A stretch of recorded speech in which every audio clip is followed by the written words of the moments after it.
Good morning, everyone. Today I want to begin with a question. What if the most important military story in America right now is not happening on a battlefield? What if it happened on a runway? Because while headlines around the world are focused on geopolitical tensions, naval deployments, and strategic competition between major powers, a very different event has suddenly captured the attention of military planners. A B-52 bomber has been lost. Now, you might be thinking, why is that unusual? After all, the B-52 has been flying for decades. It first entered service during the Cold War, it has participated in conflicts spanning multiple generations, and despite its age, it remains one of the most recognizable military aircraft ever built. So why does this particular incident matter? The answer is because this may not simply be the loss of an aircraft. It may represent the loss of something much bigger. And that is what we are going to analyze today. But before we get into the technology, let me ask another question. Why is the B-52 still flying in 2026? Wouldn't a bomber designed generations ago be obsolete by now? The answer is surprisingly simple. The B-52 was never supposed to survive this long. Yet, decade after decade, modernization programs kept extending its life. New weapons, new sensors, new communication systems, new mission profiles. Each generation found another reason to keep the aircraft flying. And today, the bomber that once symbolized Cold War power remains a central part of America's long-range strike capability. Now think about that. How many military systems remain operational after more than 70 years? Very few. That alone makes the B-52 extraordinary. But here is where the story becomes even more interesting. Military planners were not simply maintaining the aircraft, they were transforming it. And transformation means risk. Whenever you attempt to integrate advanced technology into an aging platform, you create new opportunities. But you also create new challenges. So let me ask you something. Can a 70-year-old bomber successfully become a 21st century combat system? That question may determine the future of the entire program. Because modern warfare is changing faster than ever before. Information moves instantly. Targets appear and disappear rapidly. Artificial intelligence is becoming increasingly important. Sensors are becoming more capable. And commanders need aircraft that can process enormous amounts of data in real time. That is why modernization matters. The aircraft itself is only part of the equation. The real value comes from what the aircraft can see, what it can communicate, what it can coordinate, and how quickly it can make sense of the battlefield. Now imagine an aircraft capable of detecting threats hundreds of miles away. Imagine a platform capable of sharing information with fighters, drones, naval forces, and command centers simultaneously. Imagine a bomber that functions not only as a weapon carrier, but as an intelligence hub. That is the direction military planners have been moving toward. And that is why this incident has attracted so much attention. Because when an aircraft involved in critical testing is lost, questions immediately emerge. What happened? Was it mechanical? Was it operational? Was it related to modernization? Or was it something completely unrelated? At this stage, nobody knows. And that uncertainty is exactly what investigators must address. Now let me ask another question. Why do military organizations investigate accidents so aggressively? The answer is because every lesson matters. A single investigation can influence procedures across an entire fleet. A single discovery can prevent future accidents. A single recommendation can save lives. This is why aviation organizations place such importance on learning from every incident. The goal is not simply to determine what happened. The goal is to understand why it happened. And more importantly, how to prevent it from happening again. That process takes time. Sometimes months, occasionally even longer. But without that process, meaningful improvement becomes impossible. Now consider the broader implications. The United States is currently modernizing multiple elements of its strategic force. new bombers, new missiles, new command systems, new networking capabilities. All of these programs are connected, and whenever one component experiences a setback, planners must evaluate the potential impact on everything else.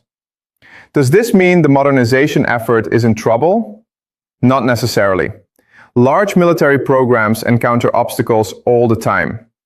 The real question is how quickly those obstacles can be overcome. And that brings us to the issue that may matter most, the future. Because the future of American air power is not being built around what existed yesterday. It is being built around what commanders expect to face tomorrow. And tomorrow's battlefield may look very different from anything we have seen before. Now let us go deeper, because the real question is not whether a bomber crashed. The real question is what that bomber represented. And once you understand that, the entire story changes. Let me ask you something. What is the most valuable aircraft in a military fleet? Most people would say the newest one. Others would say the stealthiest one. Some might say the most expensive one. But military planners often think differently. The most valuable aircraft is frequently the one carrying the most important data. And that brings us directly to the heart of today's story. Because modern warfare is no longer simply about bombs and missiles, it is about information. The side that sees first usually acts first. The side that acts first often gains the advantage. And the side with the advantage frequently determines the outcome. This is why militaries around the world are investing billions into sensors, communications networks, artificial intelligence, and battlefield awareness. Information has become a weapon. In some situations, it may be the most important weapon of all. Now think about the evolution of military aircraft. During World War II, bombers were primarily designed to carry explosives. During the Cold War, bombers became strategic deterrence platforms. Today, bombers are becoming flying information centers. That transformation is extraordinary, and it explains why modernization programs matter so much. Now let me ask another question.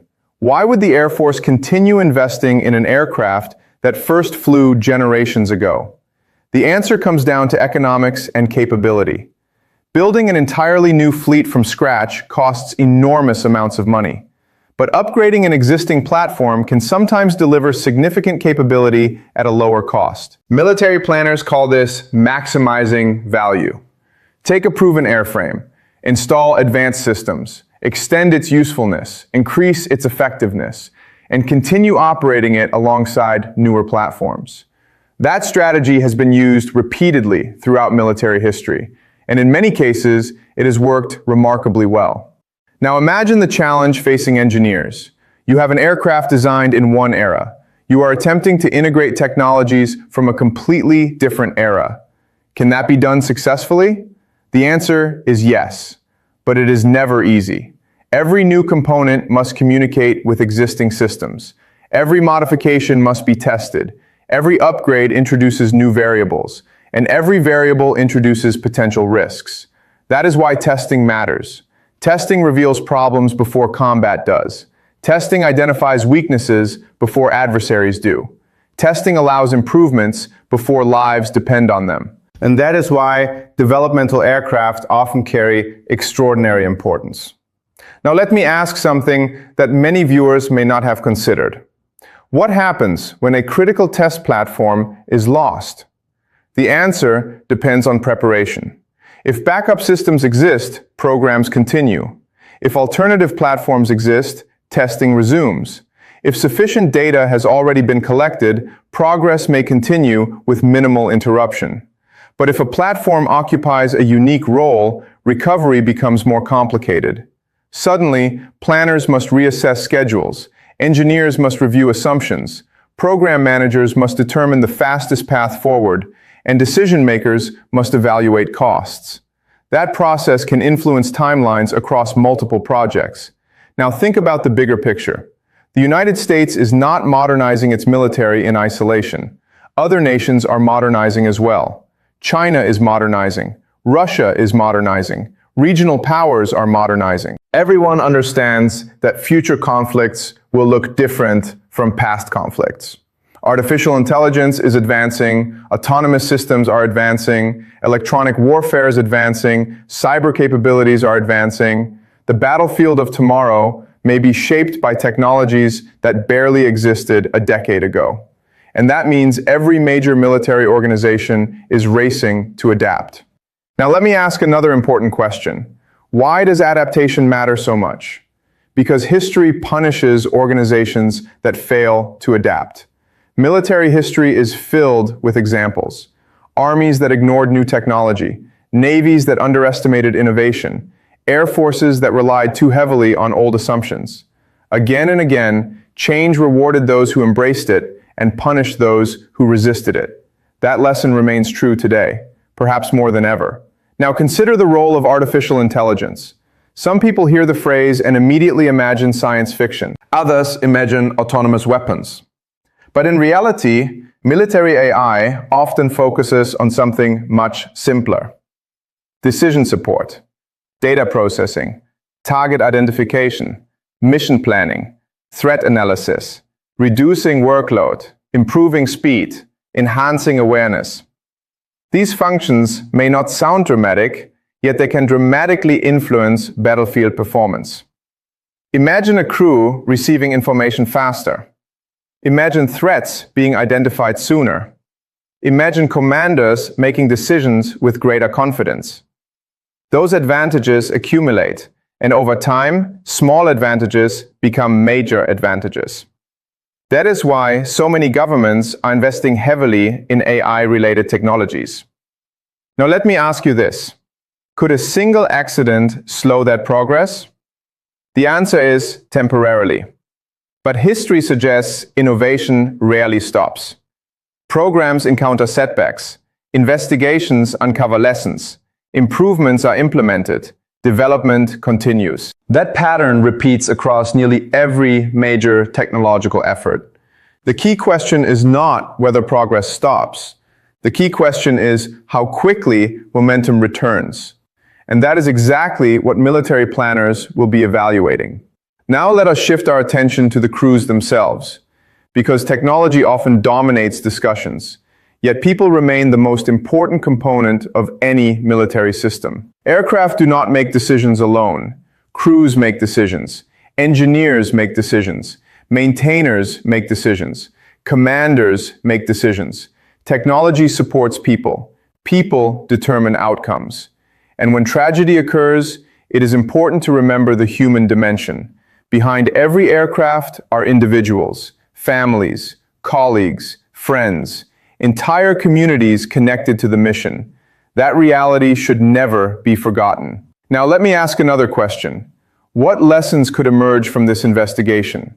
At this stage, nobody knows. But investigators will examine everything. Maintenance records, flight data, weather conditions, mechanical systems, operational procedures, communications, training records. Every possible factor will be reviewed. Nothing will be ignored. Because understanding the truth matters. Not assumptions, not speculation, truth. And the truth often requires patience. Now here is where the story becomes even more significant. The future bomber force is being designed around cooperation, not individual aircraft operating alone, networks operating together. Bombers, fighters, drones, satellites, naval forces, ground units, all connected, all sharing information, all contributing to a larger picture. This concept is transforming military strategy, and it may become one of the defining characteristics of 21st century warfare, which raises another fascinating question. If future warfare depends on networks, what becomes the most valuable asset? The answer may surprise some people. It is not necessarily the aircraft. It is the information flowing between them. Because information creates awareness. Awareness creates options, and options create advantage. That is why modernization programs increasingly focus on connectivity rather than just firepower. Now, as we approach the final phase of today's analysis, consider this. Many viewers will remember the headlines. Many will remember the images. Many will remember the tragedy. But military planners are thinking about something else entirely. They are thinking about the next decade, the next generation, the next challenge, the next conflict that has not happened yet. And every decision made today influences preparedness for tomorrow. That is why this story matters. Not because one aircraft was lost, but because it offers a glimpse into a much larger transformation taking place inside military organizations around the world. A transformation that will shape air power for years to come. And the biggest question of all still remains unanswered. What exactly caused this incident? Because until investigators uncover that answer, every other discussion remains incomplete. And that answer may ultimately determine whether this event becomes a temporary setback or a turning point in the future of American air power. Now we arrive at the most important part of this entire story, the future. Because every major military event creates two different reactions. The public reacts to what happened. Strategists react to what happens next. And right now, military planners across the world are asking a very specific question. What does this incident mean for the future of American air power? To answer that question, we need to think beyond the crash itself. Because accidents end. Their consequences often do not. Let me ask you something. What happens if an investigation reveals a simple mechanical failure? The answer is relatively straightforward. The affected components are inspected, procedures are reviewed, modifications are made. The fleet returns to normal operations. History contains countless examples of this process. An accident occurs, a cause is identified, a solution is implemented, operations continue. That is the best case scenario.